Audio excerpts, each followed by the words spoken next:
Allies exam पाठशाला में आपका स्वागत है। आपका अली भाई और अलीज एग्जाम पाठशाला में आपका स्वागत है। जी, सभी श्रोताओं का बहुत बहुत स्वागत है। इसी बात पर स्लाइड 1 से शुरू करते हैं। किसी भी इमारत की तरह भाषा की इमारत भी उसकी नींव पर टिकती है। और इसी नींव का एक बहुत बड़ा हिस्सा होता है कारक। बिल्कुल सही कहा आपने। तो प्रश्न नंबर 1, मैं इसे एमसीक्यू शैली में पूछता हूँ। प्रश्न है, मैं पर किस कारक की विभक्तियां हैं? और इसके विकल्प कई हो सकते हैं, लेकिन स्लाइड के अनुसार इसका सही उत्तर है अधिकरण कारक। अधिकरण कारक, अच्छा। और नोट्स में नियम समझाया गया है कि ये क्रिया का आधार बताने वाले शब्द हैं। जैसे कि मेज पर पुस्तक रखी है या घोंसले में चिड़िया बैठी है। हाँ, बिल्कुल। तो क्या मैं इसे ऐसे समझ सकता हूँ कि मतलब अधिकरण कारक वाक्य के एक्शन का एक तरह का जीपीएस लोकेशन या पिन ड्रॉप है? अरे वाह, जीपीएस लोकेशन, ये बहुत ही शानदार एनालॉजी है। वास्तव में अधिकरण कारक वही पिन ड्रॉप है। मतलब अधिकरण शब्द का शाब्दिक अर्थ ही होता है आधार या आश्रय। अच्छा, आश्रय। हाँ, जब चिड़िया बैठ रही है तो वो हवा में तो नहीं है ना, उसे कोई आधार चाहिए, वो घोंसला है। जब किताब रखी है तो वो शून्य में नहीं तैर रही, उसका आधार मेज है। हाँ, लॉजिकल है। तो ये मैं और पर हमें बिल्कुल सटीक रूप से बताते हैं कि क्रिया किस भौगोलिक जगह या किस समय पर घटित हो रही है। मतलब बिना इस जीपीएस के तो वाक्य ही भटक जाएगा। चलिए अब दूसरे प्रश्न पर आते हैं, जो कि त्रुटि पहचानने वाला एमसीक्यू है। वाक्य दिया है, हमारे सामने प्रेषित करती हैं। इसमें त्रुटिपूर्ण शब्द क्या है? बूम, इसका सही उत्तर स्लाइड में दिया है, प्रेषित। हाँ, और यहाँ नोट्स में ज्ञान के मोते नाम से एक बहुत ही कमाल का हिस्सा है। उसमें बताया गया है कि सही प्रेषित शब्द में श मतलब मूर्धन्य श आता है, ना कि तालव्य श। बिल्कुल। अब ईमानदारी से कहूं तो मेरी जीभ तो ये सुनकर ही गोल गोल घूम गई। ये मूर्धन्य और तालव्य का क्या विज्ञान है यार? यहाँ भाषा का ना पूरा शरीर विज्ञान काम करता है। हमारे मुंह के अंदर उच्चारण के अलग अलग स्टेशंस होते हैं। जब आप तालव्य ध्वनि निकालते हैं, जैसे शलगम वाला श, तो आपकी जीभ तालु को छूती है। जरा बोलकर देखिए, श। श, हाँ, जीभ दांतों के थोड़ा सा ही पीछे ऊपर टकरा रही है। एकदम सही।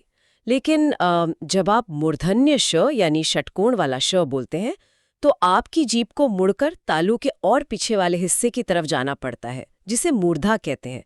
जरा कोशिश कीजिए, श। श। अरे हाँ, जीभ काफी पीछे जा रही है मुड़कर। मतलब ये तो जीभ का पूरा जिम्नास्टिक्स हो गया। हाँ, बिल्कुल। और प्रेषित शब्द संस्कृत से आया है, तो वहाँ इसका उच्चारण इसी मूर्धन्य ध्वनि के साथ होता है। इसलिए स्पेलिंग में भी वही श लिखा जाता है। कमाल है। और इसी स्लाइड पे ना 2 नियम और चमक रहे हैं। एक है एक प्रत्यय का नियम। वो बहुत जरूरी है। हाँ, जैसे विज्ञान में अगर एक जोड़ दें तो वो वैज्ञानिक नहीं बनता, वो वैज्ञानिक बन जाता है। जी। मतलब पहला स्वर ही बदल गया। जी, ये एक प्रत्यय का जादू है। और दूसरा नियम तो ऐसा है जहां अच्छे अच्छे लोग गलती करते हैं, बड़ी ई की मात्रा वाले शब्द।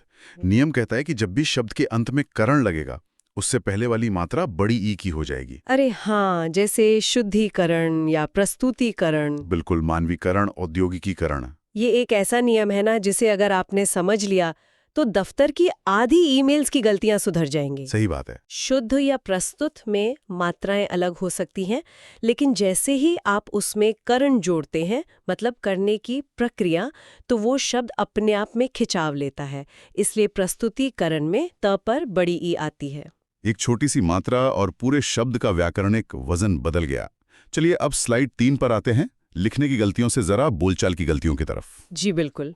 हम भारतीयों की एक बहुत ही मजेदार आदत है, जिस पर ये एमसीक्यू है। प्रश्न सुनिए, इतनी देर हो गई, अभी तक किसी ने चाय वाय भी नहीं पूछी। इसमें गलती कहाँ है? यहाँ गलती उस वाय शब्द में है। हाँ, नोट्स बताते हैं कि यहाँ वाय एक निरर्थक शब्द है। मतलब इसका कोई अर्थ नहीं है। यार, हम लोग भी तो हमेशा पानी वानी, खाना वाना बोलते रहते हैं। ऐसा क्यों है कि हमें अकेली चाय अच्छी नहीं लगती, उसे वाय का सहारा चाहिए ही चाहिए? ये मानव मनोविज्ञान और भाषा के मिलने का बहुत ही दिलचस्प बिंदु है। व्याकरण में इन्हें अनुकरणात्मक या निरर्थक शब्द कहते हैं। बोलते समय हम वाक्यों में एक रिदम, एक संगीत पैदा करना चाहते हैं। अच्छा, रिदम के लिए? हाँ, और दूसरा चाय वाय कहने से हमारा मतलब सिर्फ चाय से नहीं होता। हम उसमें बिस्किट, नमकीन या थोड़ा आदर सत्कार भी शामिल कर लेते हैं। हाँ, अरे हाँ, मतलब पूरा पैकेज। बिल्कुल। लेकिन, और ये एक बहुत बड़ा लेकिन है, जब बात शुद्ध व्याकरण या परीक्षा की हो ना, तो ये वाय पूरी तरह अशुद्ध है। लिखित हिंदी में इसका कोई स्थान नहीं है। मतलब भावनाओं में बहकर एमसीक्यू में नंबर नहीं कटवाने। एकदम नहीं। चलिए अब प्रश्न 4 देखते हैं। सर्वनाम का गणित। वाक्य है, दूध में थोड़ा पड़ गया है। और नोट्स कहते हैं कि यहाँ थोड़ा गलत है, सही शब्द कुछ होना चाहिए। हाँ, और यहीं पर एक ग्रामर फॉर्मूला ब्लॉक है जिसमें बताया गया है कि कुछ या कोई अनिश्चयवाचक सर्वनाम है। जी। और एक फैक्ट पढ़कर मैं हैरान रह गया कि हिंदी में सर्वनाम के 6 भेद होते हैं और जो मूल सर्वनाम है ना, उनकी संख्या महज 11 है। लेकिन पहले ये थोड़ा और कुछ की पहेली सुलझाइए। दूध में थोड़ा क्यों नहीं पड़ सकता? क्योंकि यहाँ हम मात्रा यानी क्वांटिटी और किसी अज्ञात वस्तु के बीच का बारीक अंतर देख रहे हैं। थोड़ा शब्द हमेशा मात्रा को दर्शाता है। अच्छा। अगर आप कहते हैं मुझे थोड़ा दूध चाहिए, तो ये बिल्कुल सही है, क्योंकि आप दूध की मात्रा मांग रहे हैं। लेकिन जब आप कहते हैं दूध में कुछ पड़ गया है, तो आप मात्रा की बात नहीं कर रहे हैं ना। हाँ, मतलब कोई चीज गिर गई है। बिल्कुल। कोई तिनका, कोई मक्खी या धूल, वो चीज क्या है ये आपको निश्चित रूप से नहीं पता। इसलिए हम अनिश्चयवाचक सर्वनाम कुछ का प्रयोग करते हैं। ओह, अब समझ आया। और जहां तक उन 11 मूल सर्वनामों की बात है, जैसे मैं, तू, आप, ये है वह, जो, सो, कोई, कुछ, कौन, क्या, ये भाषा के वो बीज हैं जिनसे सर्वनाम का पूरा पेड़ खड़ा होता है। यार, ये सर्वनाम का गणित तो वाकई सोचने पर मजबूर करता है। सही शब्द का चुनाव पूरे वाक्य की आत्मा बदल देता है। बिल्कुल बदल देता है। इसी बात पर स्लाइड 5 का एमसीक्यू देखते हैं, जो वाक्य प्रतिस्थापन पर है। प्रश्न है, माली ने पौधों को पानी देने से मना कर दिया। यहाँ नोट्स में पानी देने को हटाकर सींचने शब्द का प्रयोग करने की सलाह दी गई है। क्यों? पानी देना और सींचना अलग कैसे हैं? अगर मैं पौधे पर 1 बाल्टी पानी फेंक दूं, तो मैंने उसे पानी तो दे ही दिया ना। और यही तो वो फर्क है। अगर आप 1 बाल्टी पानी जोर से पौधे पर फेंक देंगे, तो पानी तो उसे मिल गया, लेकिन हो सकता है वो पौधा टूट जाए या उसकी मिट्टी बह जाए। हाँ, ये तो है। सींचना एक बहुत ही विशेष क्रिया है। इसमें एक देखभाल का भाव है, जड़ों तक पोषण पहुंचाने का एक धीरज है। सींचने में सिर्फ पानी डालना नहीं, बल्कि पौधे को पालना शामिल है। इसीलिए सींचना शब्द वाक्य को अधिक सटीक और सुंदर बनाता है। क्या बात है! शब्दों की गहराई सच में अद्भुत है। इसी गहराई में गोता लगाते हुए छठा प्रश्न देखते हैं, एमसीक्यू शैली में। अपने को धोखा देने वाला, इसके लिए एक शब्द क्या होगा? इसका सही उत्तर नोट्स में दिया है, आत्मवंचक। हाँ, आत्मवंचक। लेकिन जो चीज मुझे सबसे ज्यादा दिलचस्प लगी ना, वो है इसके बाकी विकल्प। जैसे आत्मपीड़क, मतलब स्वयं को कष्ट देने वाला, आत्मश्लाघा, अपनी प्रशंसा स्वयं करने वाला, और आत्मवादी, आत्मा में विश्वास रखने वाला। जी, ये सारे विकल्प बहुत महत्वपूर्ण हैं। अगर मैं मनोविज्ञान के नजरिए से देखूं, तो आत्मवंचक और आत्मपीड़क में कितना गहरा और खतरनाक फर्क है। बहुत गहरा फर्क है। आत्मवंचक वो व्यक्ति है जो सच्चाई का सामना नहीं करना चाहता। वो खुद से झूठ बोल रहा है क्योंकि सच्चाई शायद बहुत कड़वी है। ये इंसान की एक तरह की डिफेंस मैकेनिज्म है, जिसे हम अंग्रेजी में डिनायल कहते हैं। अच्छा, डिनायल। हाँ। और दूसरी ओर आत्मपीड़क वो है जो मानसिक या शारीरिक रूप से जानबूझकर खुद को सजा दे रहा है। भाषा की खूबसूरती देखिए, उसने इंसानी दिमाग के इन दोनों अलग अलग अंधेरों के लिए बिल्कुल अलग और सटीक शब्द गढ़े हैं। और आत्मश्लाघा तो हम रोज ही सोशल मीडिया पर देखते हैं, मतलब अपनी ही तारीफों के पुल बांधना। हाँ, बिल्कुल। सोशल मीडिया तो आत्मश्लाघा का महासागर है आजकल। सही कहा। और इंसान के मनोविज्ञान की बात चली है, तो इसी स्लाइड में एक बहुत ही अद्भुत इच्छा चक्र यानी डिजायर साइकिल समझाया गया है। वो बहुत ही लॉजिकल कॉन्सेप्ट है। बिल्कुल। जैसे अगर आपके अंदर जानने की इच्छा है, तो वो जिज्ञासा है और आप जिज्ञासु हैं। पीने की इच्छा को पिपासा कहा गया है। खाने की इच्छा बुभुक्षा है और जो व्यक्ति खाना चाहता है वो बुभुक्षु है। यार, कैसे एक छोटी सी मात्रा इंसान के पूरे भाव को बदल देती है। ये संस्कृत व्याकरण का चमत्कार है। बुभुक्षा एक अमूर्त भाव है, यानी एब्स्ट्रैक्ट नाउन, जिसका मतलब है भूख। हाँ, की मात्रा लगाते हैं ना, वो बुभुक्षु बन जाता है, जिसका अर्थ है वो व्यक्ति जिसके अंदर वो भूख मौजूद है, मतलब वो विशेषण बन गया। अरे वाह। भाषा ने हमारी हर बेसिक वृत्ति, चाहे वो भूख हो, प्यास हो या जानने की बेचैनी हो, सबको एक सटीक गणितीय फॉर्मूले में ढाल दिया है। ये तो सच में गणित जैसा ही है। चलिए अब स्लाइड 7 से 10 की तरफ बढ़ते हैं, जहां विलोम शब्दों का एक महासंग्रह है। ये हिस्सा तो मुझे एकदम डिक्शनरी जैसा लगा। हाँ, इसमें बहुत सारे महत्वपूर्ण शब्द हैं। जैसे वसंत का पतझड़, साकार का निराकार, मुखर मतलब जो बहुत बोलता है उसका मौन, पुरस्कार का तिरस्कार या दंड। लेकिन एक जोड़ा मुझे बहुत रोचक लगा, ऋजु, जिसका विलोम है वक्र। ऋजु और वक्र। हाँ, ऋजु का मतलब सीधा और वक्र का मतलब तिरछा। यार मैंने तो ये ज्योमेट्री की क्लास में सुना था। ज्यामिति वाली बात आपने बिल्कुल सही पकड़ी। ऋजु रेखा मतलब सीधी रेखा, स्ट्रेट लाइन, और वक्र रेखा मतलब घुमावदार रेखा, कर्व। अच्छा। जब आप शब्दों को उनके मूल संदर्भ से जोड़ लेते हैं ना, तो आपको विलोम रटने नहीं पड़ते, वे लॉजिक के आधार पर खुद याद हो जाते हैं। क्या बात है। और आगे इसमें प्रत्यक्ष का परोक्ष, दिवा का रात्रि, अंतरंग का बहिरंग और अकाल का सुकाल भी दिया है। जी। अब पर की बात करें तो चलिए स्लाइड 8 के एमसीक्यू पर आते हैं, हमारी शुरुआत वाले किताब शब्द पर। प्रश्न है, मेरी किताब मेरी मित्र प्रिया के पास है, इसमें विदेशज शब्द कौन सा है? और इसका उत्तर वही है जो हमने शुरू में डिस्कस किया था, किताब, जो कि अरबी भाषा का शब्द है। बिल्कुल। और नोट्स का ग्रामर ब्लूप्रिंट इसे बहुत अच्छे से स्पष्ट करता है। विदेशज शब्द वे हैं जो विदेशी भाषाओं से, जैसे उर्दू, तुर्की, फारसी, अरबी से हिंदी में आए। देशज वे हैं जो हमने स्थानीय स्तर पर खुद गढ़ लिए। हाँ। तत्सम शुद्ध संस्कृत के शब्द हैं जो ज्यों के त्यों इस्तेमाल होते हैं। और तद्भव संस्कृत का समय के साथ बिगड़ा हुआ रूप है। बिल्कुल सही। देखिए, भाषाओं की ना कोई सरहद नहीं होती।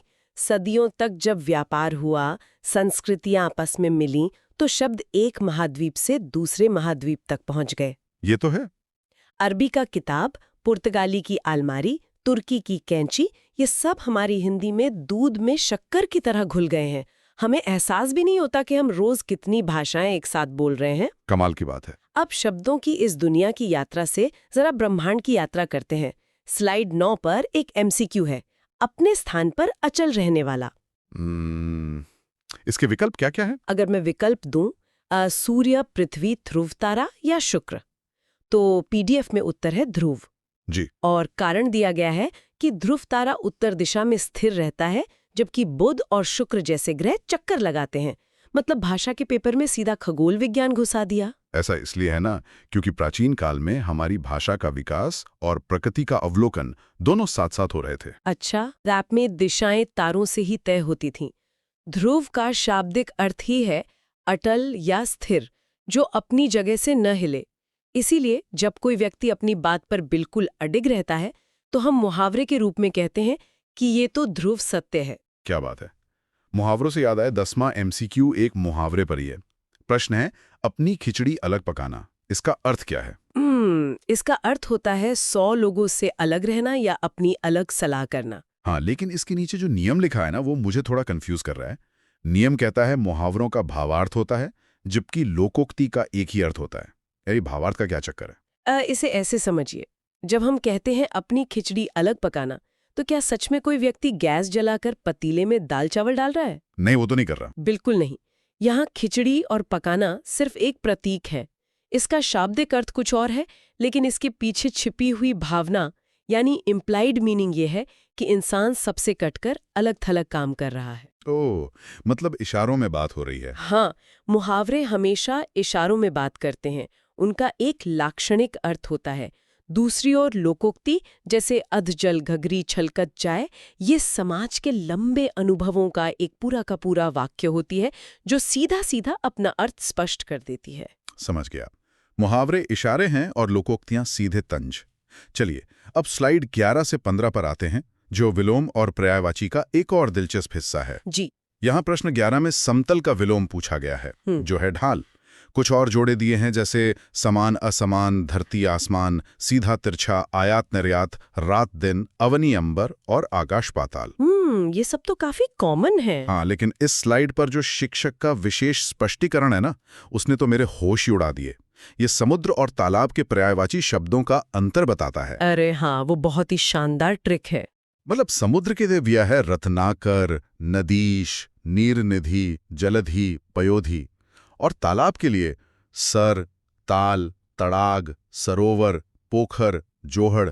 और सबसे कमाल की चीज है धी वाली ट्रिक।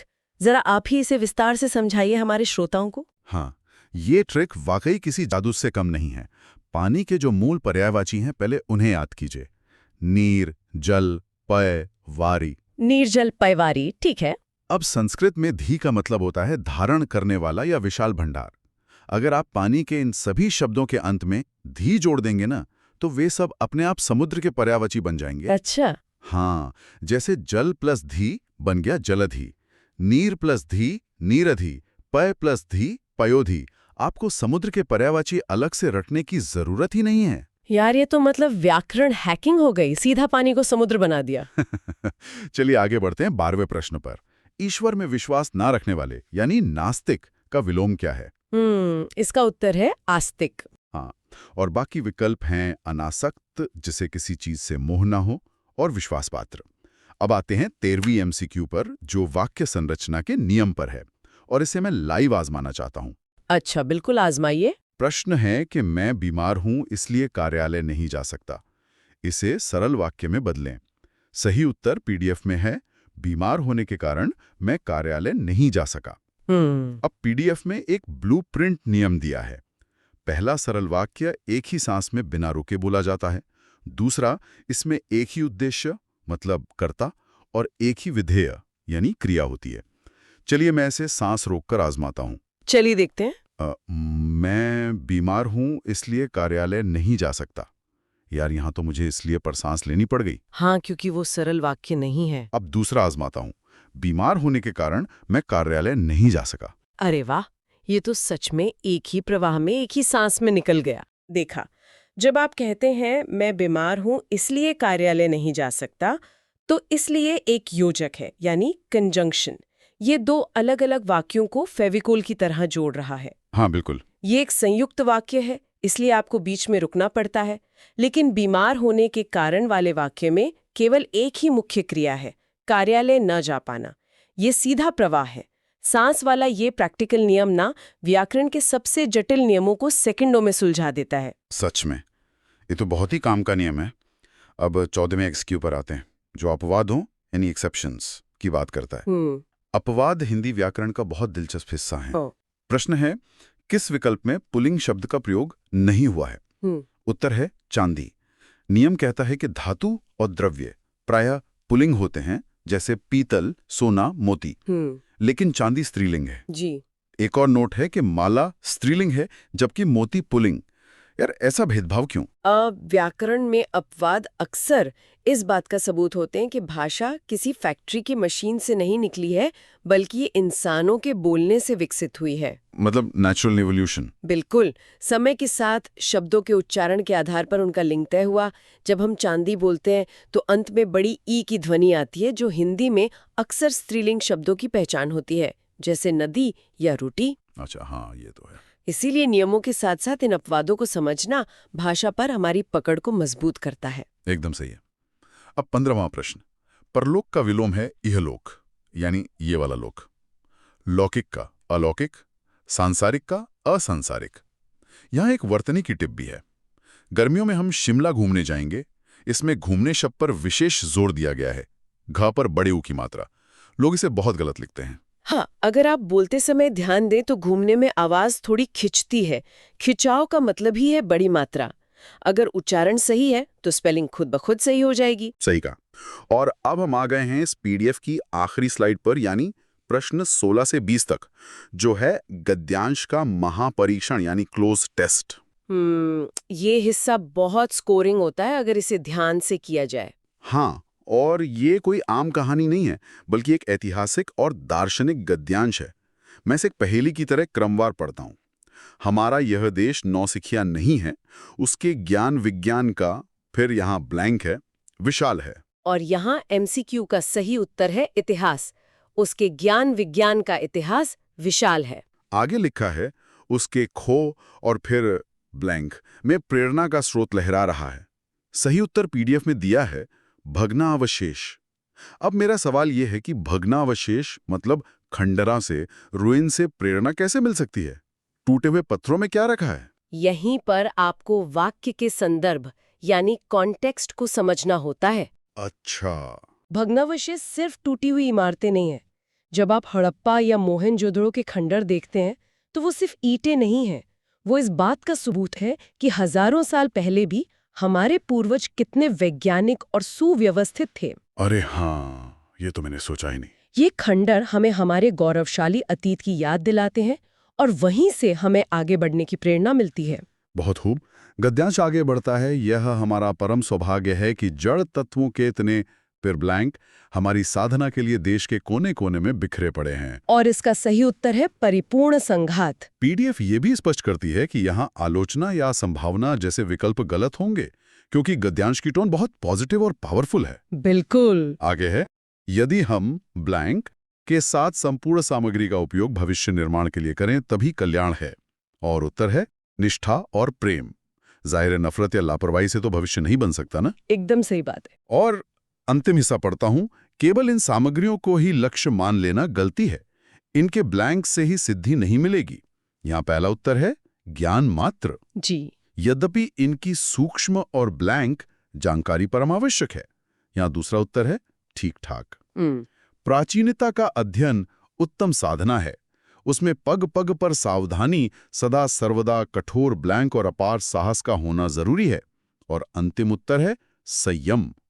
तो मेरा सवाल है, इतिहास के अध्ययन में ये संयम क्यों जरूरी है? क्योंकि इतिहास की परतें रातों रात नहीं खुलती।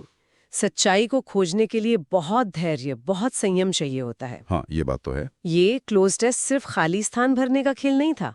ये आपकी इस क्षमता को परख रहा था कि क्या आप लेखक के विचारों की गहराई, उसके संदर्भ और शब्दों के सही वजन को समझ पा रहे हैं या नहीं। तो फाइनली हमने इस पीडीएफ की हर एक स्लाइड का, हर एक नियम का और हर एमसीक्यू का पूरा ऑपरेशन कर दिया है।